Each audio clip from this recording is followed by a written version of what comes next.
America के पूर्व राष्ट्रपति डोनाल्ड ट्रंप को लगा है बड़ा झटका। आइए सीधे आपको लिए चलते हैं न्यूज एक्सप्रेसवे पर, जहां विदेश से जुड़ी कुछ और जरूरी खबरें कर रही हैं आपका इंतजार। अमेरिका की ओर से भारतीय कर्मचारी पर लगाए गए गंभीर आरोपों पर प्रधानमंत्री मोदी ने पहली बार बयान दिया। उन्होंने कहा कि अगर कोई भी देश ऐसी कोई जानकारी देता है तो उस पर गौर करेंगे। ब्रिटेन के एक अखबार को दिए एक इंटरव्यू में प्रधानमंत्री मोदी ने ये बात कही।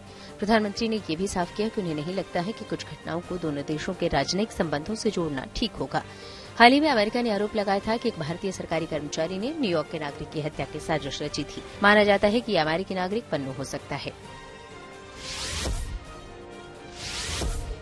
पाकिस्तान के पूर्व प्रधानमंत्री नवाज शरीफ ने सेना को निशाने पर लिया और उन्होंने वहां के खराब आर्थिक हालात के लिए इशारों में सेना को जिम्मेदार ठहराया।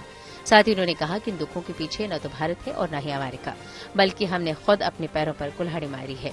इतना ही नहीं, उन्होंने साल 2018 में पाकिस्तान की इमरान सरकार के चुनाव को धांधली भी बताया और इसके पीछे सेना को कटघरे में खड़ा किया।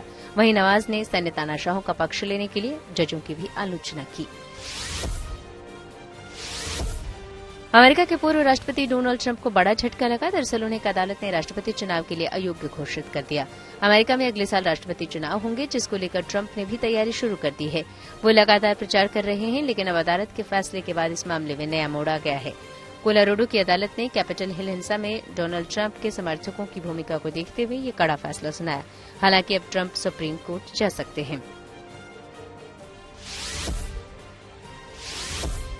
यूक्रेन की सेना ने करीब 5 लाख और नागरिकों को सशस्त्र बल में शामिल करने का प्रस्ताव दिया। ये बात खुद वहां के राष्ट्रपति ज़ेलेंस्की ने कही। हालांकि उनके मुताबिक ये काफी संवेदनशील मुद्दा है, जिसको लेकर पहले सेना और सरकार के बीच चर्चा होगी। सभी पहलुओं पर बात की जाएगी, तभी इस प्रस्ताव को संसद में लाया जाएगा। अमेरिका के वाटरविले इलाके में भारी बारिश हुई, जिससे कैनेक नदी का जलस्तर बढ़ गया। ऐसे में वहां कुछ गाड़ियां नदी के पानी में तैरती भी नजर आई। माना जा रहा है कि ये गाड़ियां दूसरे इलाकों से बहकर आई थीं और अब नदी किनारे इनका ढेर लग रहा है। ब्राजील में भी क्रिसमस को लेकर रौनक दिखने लगी है। वहां के रियो डी जेनेरियो में कई लोगों ने सेंटा जैसी ड्रेस पहनकर साइकिल रैली निकाली। इसमें बच्चे भी शामिल हुए। इन्हें रैली के आखिर में कुछ तोहफे भी दिए गए।